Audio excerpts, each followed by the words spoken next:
Hey there, and welcome back to the channel. My name is Ryan, and today, since the last two videos I've made have been about the two full marathons I've done, and I've kind of talked about different mistakes I've made during them, I thought I'd talk about strategizing for different race distances. So, the distances I'm going to talk about are going to range from, I'm going to do them in ranges, actually, from 1 mile to 5K, uh, pretty much 5K to 10K, 10K to, I'd say, about 10 miles, and then the half marathon and full marathon. So, because one, I'd suggest finding kind of a niche distance for you. Like if you feel comfortable doing if you feel more comfortable doing short distances versus doing longer distances, I'd suggest, keeping to like maybe your 5Ks, maybe 5 miles. If you're a little more middling, you can try the 10Ks or possibly 15Ks or 10 miles. But if you feel very comfortable going for a fair amount of distance, you can, aim for your half marathons, full marathons, and even ultras.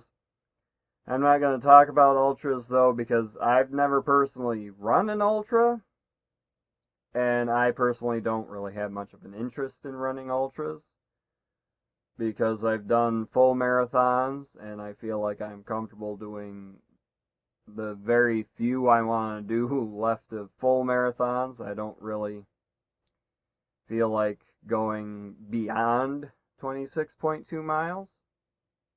If you're someone like that, more power to you. You have a lot of respect in my eyes, but personally it's not for me. I'm going to stick to primarily between 5Ks and half marathons. Then the other suggestion, if you feel comfortable running various distances, be very careful with how you run depending on the distance you're running. For instance, if you are only doing, say a mile long race, go full bore. You're doing a mile. The mile race, you're aiming to get like around 4 or 5 minutes per mile for the mile. So you want to go full bore, hit that mile as quickly as you can. The more distance you add, the more careful you have to be with your energy consumption. For instance, 5Ks. 5Ks, generally, elites run in like around 15 minutes, usually less. A lot of more intermediates do closer to 20 miles, like my personal best for a 5K is 21 minutes and some seconds. If I said minutes earlier, or miles earlier, I meant to say minutes. I'm sorry. But then as you go along, and you start looking at the times that a lot of elites are getting for further distances, you notice that you start seeing a little bit of a difference. Like the best 15K I've seen for the times that people have run the Boilermaker here, it's been about like 45 minutes or less. And like 10Ks they do in like half an hour or so. So, but in those instances, I'm talking elites. I'm not talking like we more unprofessional athletes.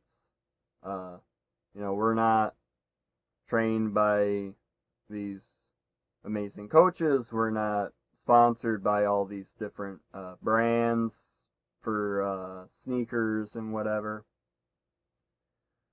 So we just go out and we run. We try to do our best. We try to improve on our previous best. So, but as you go along, you find it's harder to go because you're going a farther distance. You're not generally able to hold your speed as long the farther you go unless you are really training very hard. So one of the first things I'm going to say, if you are looking at doing longer distance races, one of the main things everyone talks about, and I fully agree, work on increasing your mileage per week. So if you are generally averaging running about 20 miles a week, try to each week add a mile or two, depending on, your level of training. If you're still a beginner, don't add too much. You don't want to injure yourself, but if you're kind of intermediate or more advanced, add a mile or two each week. Get the mileage up so that you're strengthening your legs. Be sure to do your cross training. Be sure to do your weight training. All that stuff. I learned from experience, because eventually if you only train one way, you're just going to plateau. You're not going to really get any better. So you have to start incorporating other training methods so that you can continue to improve yourself. So make sure to do your weight training, your cross training, everything else like that. Do speed play runs, do hill training runs, change it up so you're not always doing the same thing every day. Save your long runs for a Saturday or Sunday, and just work on getting your mileage up. Then, once you've got your mileage up, once you're stronger, once your endurance is really good, then you can start working on really focusing on working on your speed. But anyway, when it comes to race time, when you are in the race, remember the distance that you're going. If you're doing a 5K, remember, okay, I've got 3 miles to go. So I can, do this in training too, so that when you get to race day, you're like, okay, I know I can do this. Because I don't find 5Ks that hard aside from trying to improve my time. I can do them relatively well. It's just a matter of improving my time each time I run one. So if you've done your training properly, you should be able to just go out and be like, okay, I'm going to run this speed, and be able to keep that going the entire time, because it is a shorter race for those that have been running a while. The 10K, your strategy changes a little bit from the 5K, because now you're running double the distance. So you need to conserve a little bit of your energy so that you're not spending it all as you're crossing the start line. You need to the 10K is where to me, where you start really being like, okay, I need to conserve some energy so that I'm running a more constant, more steady pace throughout the race instead of just pushing out as fast as you can at the start and then being like, oh, I went too hard to start. I'm slowing down. The last half of this isn't going to be so great. I remember talking to a coworker at one point, and his son is on the track team, and he told his son his advice was, if you have the energy, use it. To an extent, I agree, if you're not really too concerned with your time. Because the problem is, if you push as hard as you possibly can at the start, you are not going to finish well at all. It's going to be all gone it'll be like a graph where you're going up and then just all of a sudden, because your body just eventually is like, this is way too much. Unless you've been training really well, really hard, that will probably happen to you. 15K again, as you go along, you kind of realize that you're having to conserve more and more of your energy. Because, especially, this is another key thing, check out the elevation charts for any race that you're participating in. Look for hills, look for valleys, so that you can prepare yourself for whatever terrain you may be running on. Because, yeah, one can say, oh, I ran this 10K. Oh, I ran that 10K. I ran that 15K. What have you. But if this 10K over here is relatively flat, you're going to have a pretty easy time compared to one that's up and down. So you got to keep that in mind.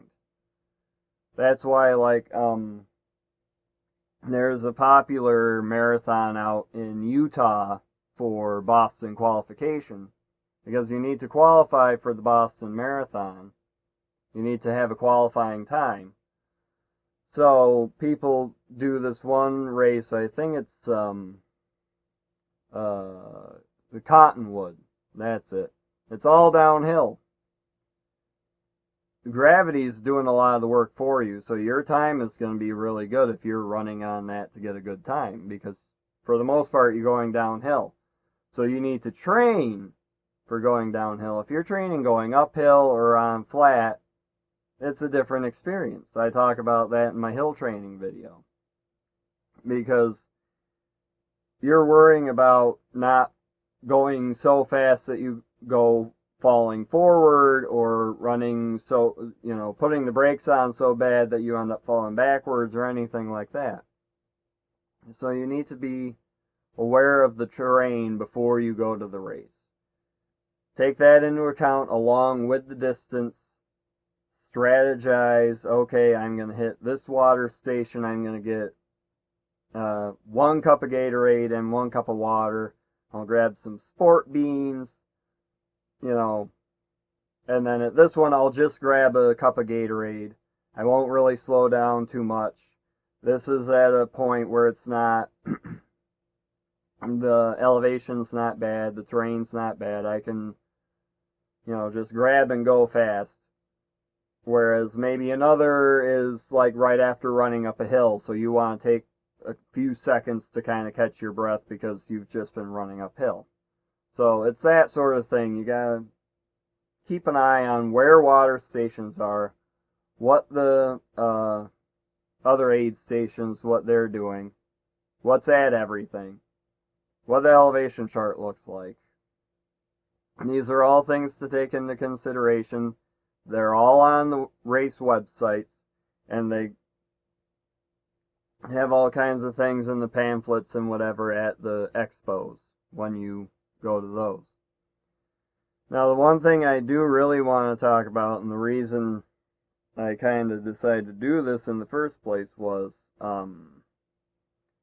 because I've kind of trained myself to half marathons more than anything.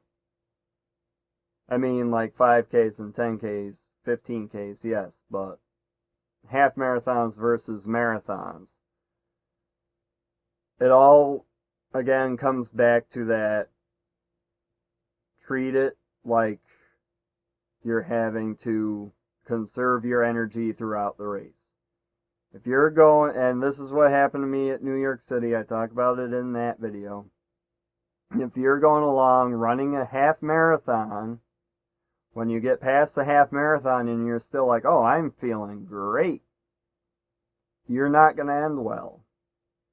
Like I said, I say that in that other video. You peter out. You wear yourself out. My legs were killing me.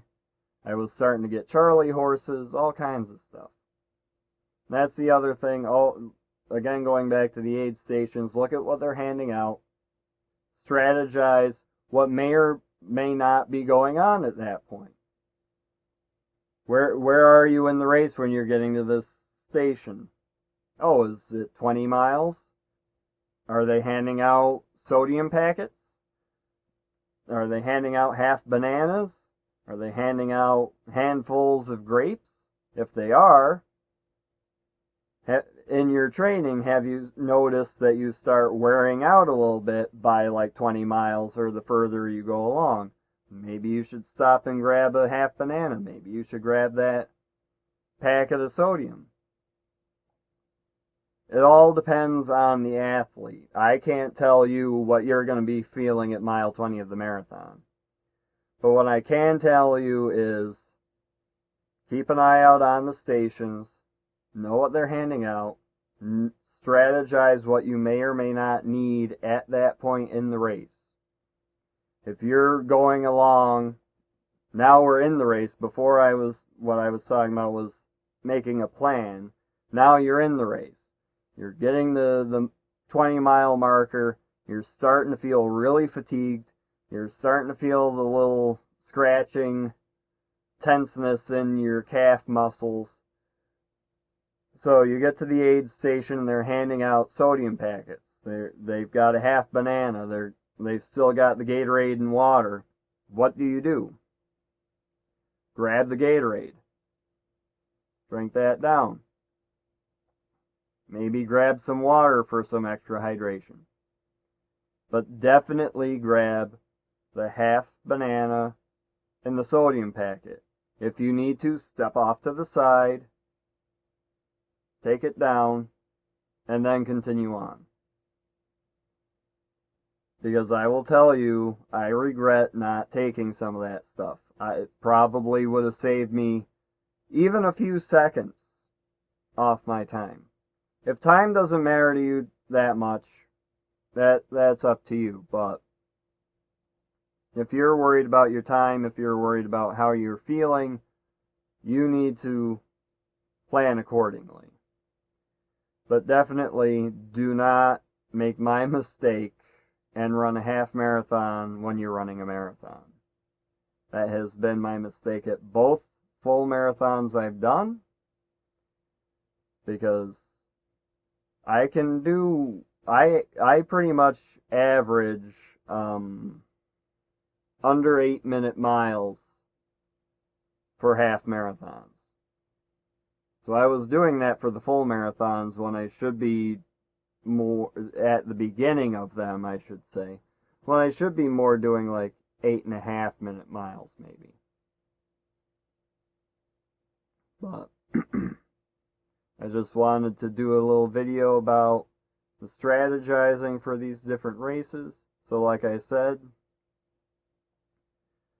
check the race websites, look at the elevation chart, look at the map, look at where aid stations are, look at what the aid stations are handing out, and make plans for what you may be going through at that point in the race. And then when you are in the race, assess that. Assess yourself. What do I need? What is my body telling me I need right now? And then even before the marathon, add your mileage per week. Once you've got your mileage up, then you can start worrying about speed. Make sure to be doing your weights and cross training. Do your hill training, do your speed play, all that. So, thank you for watching.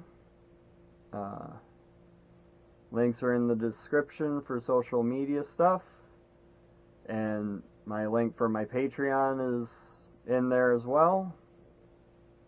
If you liked the video, please hit like. If you're not subscribed, please subscribe. If you have any questions or comments, leave them in a comment below. Other than that, I'll see you next time. Remember, we're in it for the long run. Peace and love.